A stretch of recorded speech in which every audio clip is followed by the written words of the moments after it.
સુરેન્દ્રનગર જિલ્લા પોલીસ વડા પ્રેમસુખ ડેલુના માર્ગદર્શન હેઠળ લીંબડી નાયબ પોલીસ અધિક્ષક વીએમ રબારી તથા લીંબડી પોલીસ ટીમે આ મહત્વપૂર્ણ કામગીરી પાર પાડી છે. છેલ્લા 4 વર્ષથી અલગ અલગ પરિવારોનું સોનું વ્યાજ ચક્રમાં ફસાયેલું હતું. પોલીસે તપાસ અને કાર્યવાહી કરીને 70 તોલા સોનું છોડાવી મૂળ માલિકોને પરત આપ્યું. આ કામગીરીથી ખુશ થયેલા પરિવારો, બહેનો અને આગેવાનોએ પોલીસ વડા પ્રેમસુખ ડેલુનો આભાર વ્યક્ત કર્યો હતો અને શાલ ઉઢાડી સન્માન કર્યું હતું. અગાઉ પણ સુરેન્દ્રનગર પોલીસે માત્ર 24 કલાકમાં 30 તોલા સોનું પરત અપાવી પરિવારને વ્યાજ ચક્રમાંથી બચાવ્યો હતો. વ્યાજખોરો સામે સુરેન્દ્રનગર પોલીસની કડક કામગીરીથી લોકોમાં પોલીસ પ્રત્યેનો વિશ્વાસ વધુ મજબૂત બન્યો છે. મારું નામ મગનભાઈ શંભુભાઈ કટોડિયા, ઊંટડી ગામ.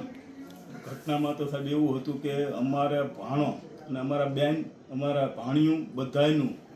એવું સગાવાલાનું કુલ 70 તોલા સોનું જે પૈસાની જરૂર હતી તો વ્યાજવા રૂપિયા લેવા માટે જે તે સમયે મૂકેલું 4 વર્ષ પહેલાં, અને તેમાં પૈસા અમારી પાસે જે વ્યાજના ન થતા એમે સુરેન્દ્રનગર ડેલુ સાહેબને મળેલા. ડેલુ સાહેબે એવું અમને સૂચના આપી કે ભાઈ તમારે લીંબડી ડીવાયએસપી રબારી સાહેબને તમે મળો, ત્યાં તમારો નિકાલ થઈ જશે અને હું પણ વાત કરું છું, હું પણ મદદ પૂરેપૂરી કરીશ. તો અમારે જે કંઈ મુદ્દો બન્યો તરત જ એક જ મિનિટની અંદર જે અરજી આપતા 1 જ મિનિટમાં સાહેબે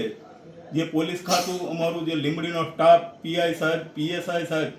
તે આખી ટીમ, સમગ્ર લીંબડીની ટીમ મળી અને તે ઝડપમાં ઝડપથી દોડી અને જે લોકો પાસે અમારા ઘરેણાં પડ્યા હતા ત્યાં તે લોકોએ ખૂબ સારી એવી તપાસ કરી અને ખૂબ અમને મદદ કરી અને અમારું જે કંઈ ઘરેણું હતું એ પરત અપાવી દીધું અને તેમના જે કંઈ પૈસા હતા, મૂળગા પૈસા જે કંઈ, તે લઈ અમને રાજી ખુશીથી એકબીજાનું સમાધાન પણ કરાયું છે. તો આ લીંબડી ડીવાયએસપી સાહેબ ને સુરેન્દ્રનગર જિલ્લા પોલીસ વડા પ્રેમસુખ ડેલુ સાહેબની ખૂબ મદદ અને પીઆઈ લીંબડી અને લીંબડી પોલીસ સ્ટાફ અને સુરેન્દ્રનગર પોલીસ વડા દ્વારા જે કામગીરી કરવામાં આવી, જે એમની સૂચના નીચે તે સારી એવી કામગીરી છે જિલ્લાની અંદર, તો તેમને પણ ખૂબ ખૂબ આભાર. લીંબડી જે પોલીસ સ્ટેશન છે ત્યાં એક એવો બનાવ હતો કે 31 લાખ રૂપિયા અને આમે જે 70 તોલાની આસપાસ જે સોનું હતો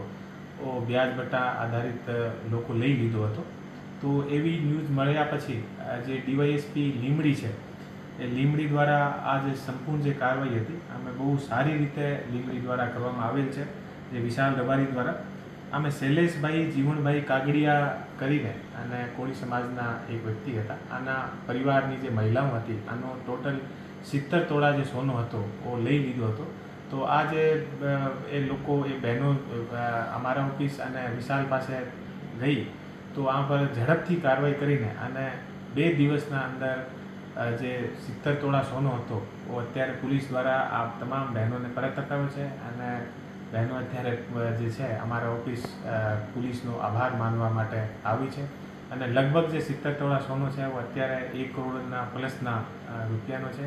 અને તમામ જે પરિવાર છે અને 5 થી 6 જે મહિલાઓ છે એ તમામ એકદમ ખુશ છે અને આના જે આખો જે પરિવાર છે આ પરિવારને એક તરીકેથી લંબા 4 થી 5 વર્ષથી એ લોકો હેરાન થતા હતા અને આની જે મહિલાઓ હતી અને આને પોતાના દાગીના મળતા નથી હતા અને પોલીસ સ્ટેશન આવ્યા પછી ફક્ત 1 થી 2 દિવસની અંદર તમામ કાર્યવાહી પૂરી થઈ ગઈ છે અને અત્યારે અમે જે આના દાગીના છે એ 70 તોલાના દાગીના અત્યારે આપણે એસપી ઓફિસમાં પરત આપ્યા છે. સાહેબ, સતત વ્યાજ વટાવ સામે કામગીરી છે એ સુરેન્દ્રનગર જિલ્લા પોલીસ દ્વારા કરવામાં આવી રહી છે. હજી પણ લોકોને શું આપ અપીલ કરશો? હું લોકોને એટલું કહેવા માનું છું કે અમારી જે સુરેન્દ્રનગર જિલ્લાની જે પોલીસની ટીમ છે એ ડીવાયએસપી અને પીઆઈના નેતૃત્વમાં બહુ સારી રીતે આ જે વ્યાજ વટા અને બીજી તમામ જે કોઈ પણ જાતની લોકોને હેરાનગતિ થાય છે અમે કામ કરી રહી છે અને કોઈને કોઈ પણ જાતની પરેશાની હોય તો કોઈ પણ ખોટા પગલાં ભર્યા વગર અમારા ઓફિસ યા કોઈ પણ ડીવાયએસપી યા પીઆઈ પાસે સંપર્ક કરશે તો આની સમસ્યાનો નિકાલ ચોક્કસ આવશે. જેડીસી ન્યૂઝ સાથે દિનેશ ગામવા સાથે વલ્લભ રાઠોડ, લીંબડી.